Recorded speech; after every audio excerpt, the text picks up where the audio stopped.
So today we're going to change the oil on an M42 motor. This one is on a 318 IS.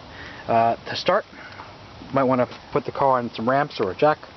I'm going to use a 13mm small well socket to loosen up the bolt on the oil housing filter. I'm going to loosen that up, and then I'm going to do the next step. We're going to take a 17mm socket. We're going to locate the oil pan underneath the car, and we're going to loosen this up. Make sure you have your oil catch pan ready. I find that as you start to loosen the bolt, you obviously want to get the engine to operating temperatures. The oil is going to be hot. Be careful. I use an extension on my socket here so that I don't scald my hands. But what I like to do is get my other hand when I'm not filming and put the catch pan under but forward of the oil pan, because it's going to project outward and then drop. So start getting it. It's the heaviest flow in the beginning, and then it'll trickle down. But try not to make a mess when you first open it up. It's okay if the bolt falls through in the pan. You can fish it out, but if you can, try to keep it on the edge of the socket. This way you don't have to fish it out of the hot oil.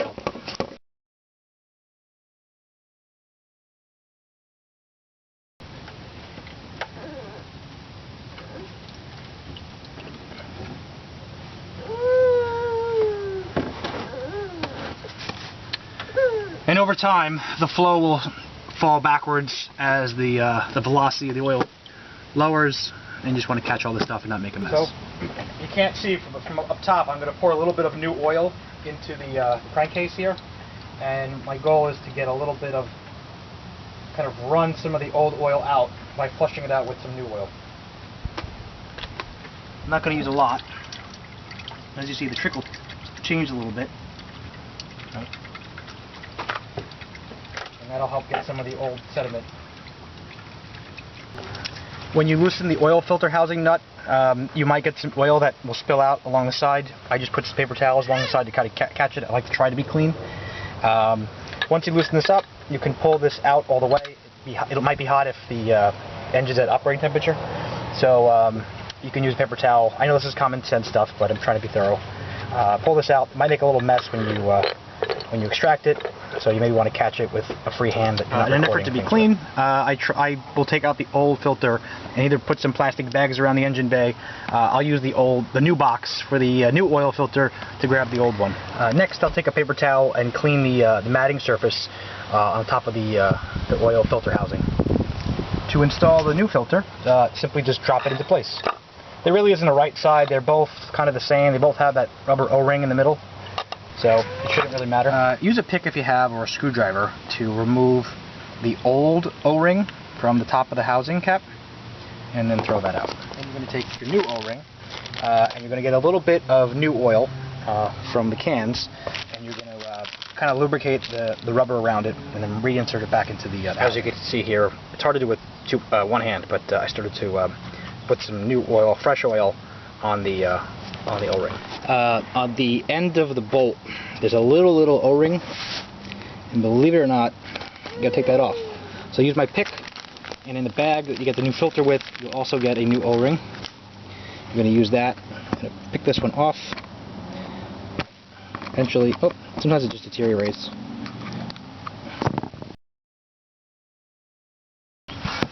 See? You'll also notice that there's a small metal washer. Almost looks like it's aluminum. You want to replace that with a new one that you get in the kit. And this copper one that you get, you're going to put where the oil pan, the drain plug goes.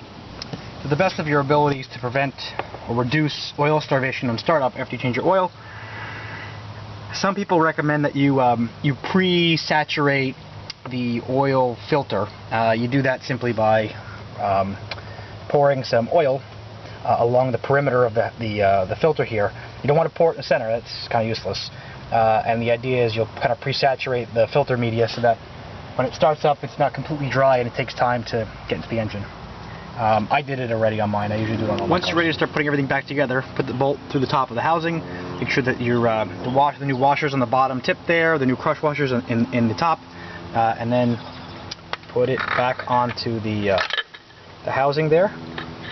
And I like to line up, there's a little there's a little bump right there. Line it up front to back, because there's a corresponding one on the housing itself.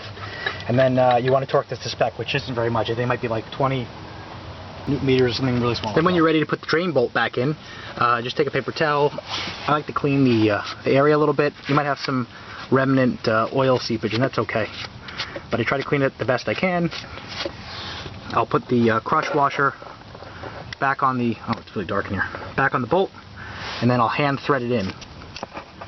And again, you want to torque that to spec. This is where you pour the oil. You don't put it in the dipstick tube. You don't put it in the housing.